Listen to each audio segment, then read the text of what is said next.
নমস্কার, জয়া হোম কিচেনে সকলকে স্বাগত। ছোট মাছ দিয়ে অনেকেই অনেক রকমভাবে রেসিপি বানিয়ে থাকেন, তবে আজ ছোট মাছ দিয়ে এক অন্য রকমের রেসিপি আপনাদের সাথে শেয়ার করে নেব। সম্পূর্ণ রেসিপিটি অবশ্যই দেখবেন ও চ্যানেলটিকে লাইক, শেয়ার, সাবস্ক্রাইব করে এই ছোট্ট চ্যানেলটির পাশে থাকার অনুরোধ রইল। প্রথমেই আমি মাছগুলোর গায়ে সামান্য হলুদ ও নুন মাখিয়ে নেব ও কড়া গরম করে নিয়ে দিয়ে দেব বেশ কিছুটা সর্ষের তেল।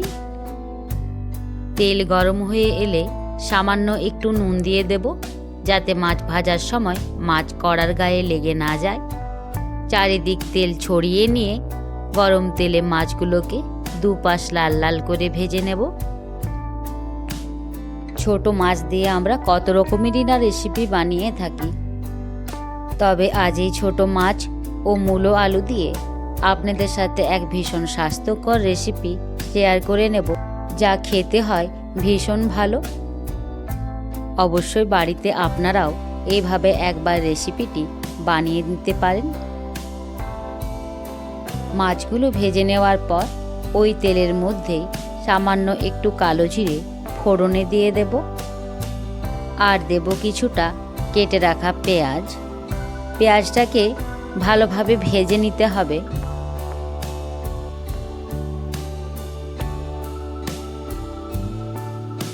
পেঁয়াজ ভেজে নেওয়ার পর দিয়ে দেব থেতো করে রাখা কিছুটা আদা, দিয়ে দেব থেতো করে রাখা কিছুটা রসুন।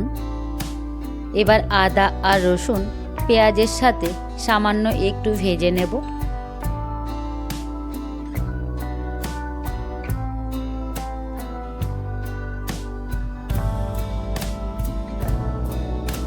এবার দিয়ে দেব বেটে রাখা 2 চামচ কাঁচা পেঁয়াজ।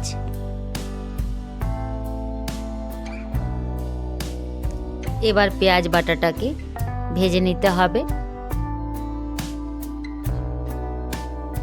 পেঁয়াজ বাটাটাকে হালকা ভেজে নেওয়ার পর দিয়ে দেব 1/2 চামচ হলুদের গুঁড়ো, স্বাদ মতো নুন, 1/2 চামচ ঝাল লঙ্কার গুঁড়ো, সামান্য একটু চিনি।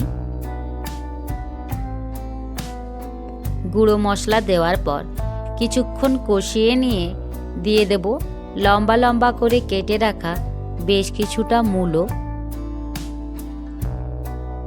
মূলো দিয়ে মশলার সাথে বেশ ভালোভাবে কষিয়ে নেব।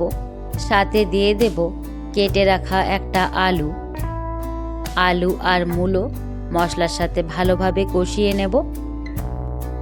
এইভাবে মূলো আলু দিয়ে যদি ছোট মাছের রেসিপি বাড়িতে না বানিয়ে থাকেন, তবে একবার হলেও বাড়িতে মূলো ও আলু দিয়ে যে কোনো ছোট মাছ দিয়ে রেসিপিটি বানিয়ে দেখতে পারেন। খেতে ভীষণ স্বাদের হয় ও কয়েক মিনিটের মধ্যে রেসিপিটি তৈরিও হয়ে যায়। বেশ কিছুক্ষণ ধরে মূলো আর আলু মশলার সাথে কষিয়ে নিয়েছি। এবার দিয়ে দিলাম বেশ কিছুটা জল দিয়ে দেব একটা ঢাকা। মূলো আর আলুটাকে সেদ্ধ করে নেব। দিয়ে দেব 4 টুকরো কাঁচা লঙ্কা। ঝালটা নিজের স্বাদ মতো ব্যবহার করবেন। অনেকেই আছেন মূলো খেতে পছন্দ করেন না, আবার মূলোর গন্ধ নাকে নিতে পারেন না।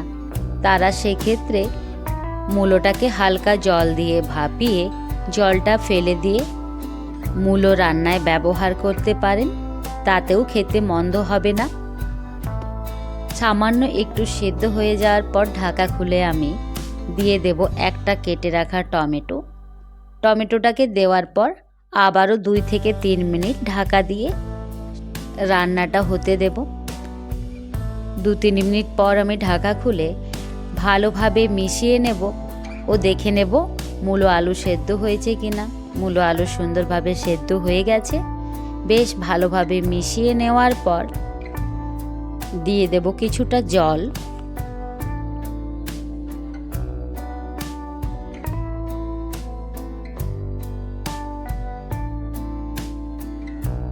জল দেওয়ার পর দিয়ে দেব ভেজে রাখা ছোট মাছ দেওয়ার পর কয়েক মিনিট জাল করে নিলে রেডি হয়ে যাবে মূলো আলু দিয়ে ছোট মাছের এই দুর্দান্ত স্বাদের রেসিপিটি। আজকের এই রেসিপিটি আপনাদের ভালো লাগলে অবশ্যই তা লাইক ও কমেন্টের মাধ্যমে জানাতে ভুলবেন না। আর এইভাবে যদি রেসিপিটি বানিয়ে নেন, যারা ছোট মাছ খেতে চান না তারাও কিন্তু খুবই পছন্দের সাথে ছোট মাছ খেয়ে নেবেন। রেসিপিটি ভালো লাগলে অবশ্যই লাইক, শেয়ার, সাবস্ক্রাইব করে চ্যানেলটির পাশে থাকবেন। ধন্যবাদ সকলকে।